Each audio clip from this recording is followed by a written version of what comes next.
چھوٹے سے گاؤں میں مٹی کی بنی ایک جھونپڑی تھی جس کی چھت بارش میں ٹپکتی تھی اور دیواروں پر دراڑیں پڑ چکی تھیں۔ اسی جھونپڑی میں رہتا تھا 12 سال کا ایک ذہین اور حساس لڑکا علی۔ اس کی آنکھوں میں خواب تھے لیکن ان خوابوں کی پرورش کے لیے وسائل نہ تھے۔ اس کے والد کئی سال پہلے ایک حادثے میں وفات پا چکے تھے اور اب علی کی ماں اکیلی ہی سلائی کا کام کر کے اس کی پرورش کر رہی تھی۔ علی کے پاس نہ اچھے کپڑے تھے، نہ جوتے، اور نہ ہی وہ چیزیں جو ایک عام بچے کے لیے عام سمجھی جاتی ہے، لیکن اسے ڈرائنگ سے بے حد محبت تھی۔ وہ گھنٹوں بیٹھ کر اپنی ٹوٹی ہوئی کاپی پر کوئلے سے تصویریں بناتا رہتا، کبھی کسی چڑیا کی، کبھی درخت، اور کبھی ایک محل۔ اس کی ہر تصویر ایک خواب ہوتی۔ علی دل میں کہتا، کاش میرے پاس جادو کی پینسل ہو جو میری تصویروں کو حقیقت میں بدل دے۔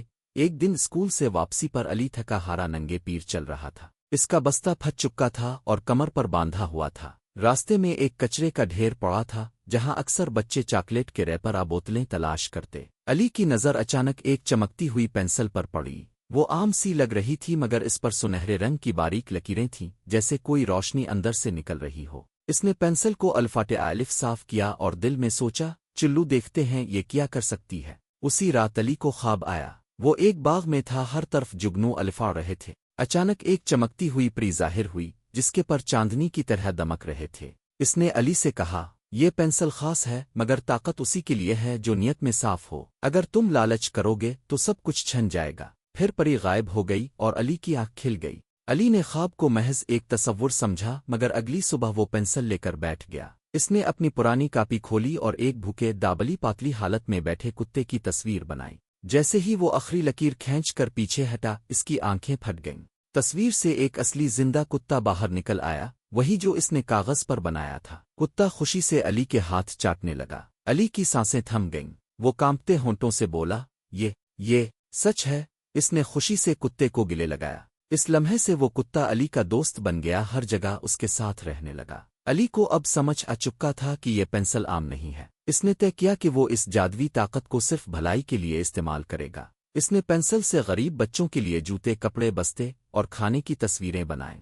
ہر بار جو چیز وہ بناتا وہ زندہ ہو جاتی۔ سچ مچ کی پورا گاؤں حیران ہو گیا۔ وہی علی جو کل تک ایک ٹوٹے جوتے میں اسکول جاتا تھا، آج غریب بچوں کا مسیحا بن گیا تھا۔ اس کی ماں نے اسے گلے لگا کر کہا، اللہ تیرا بھلا کرے بیٹا، تاو صرف اپنا نہیں دوسروں کا بھی خواب سچ کر رہا ہے۔ علی کی شہرت دور دور تک پھیل گئی۔ ایک دن شہر سے ایک بڑا بزنس مین زبیر خان اس کے گاؤں آیا۔ وہ ظاہری طور پر بہت شریف لگتا تھا مگر اندر سے لالچ سے بھرا ہوا تھا۔ اس نے علی پر مہربانی کے بہانے کی تحفے دیے مگر دراصل وہ صرف پینسل کے راز کو جاننا چاہتا تھا۔ آخر کار اس نے چالاکی سے علی کی تھیلی سے پینسل چارا لی اور شہر واپس چلا گیا۔ زبیر خان نے پینسل سے سونے کی گاڑیاں، ہیرے جواہرات، محل حتیٰ کے اسلحہ تک بنانے کی کوشش کی۔ شروع میں سب کچھ بن گیا مگر چند ہی لمحوں میں ہر چیز پگھلنے لگی جیسے موم دھوپ میں پگھلتی ہے۔ زبیر چیخنے لگا، یہ کیا ہو رہا ہے؟ یہ سب ختم کیوں ہو رہا ہے؟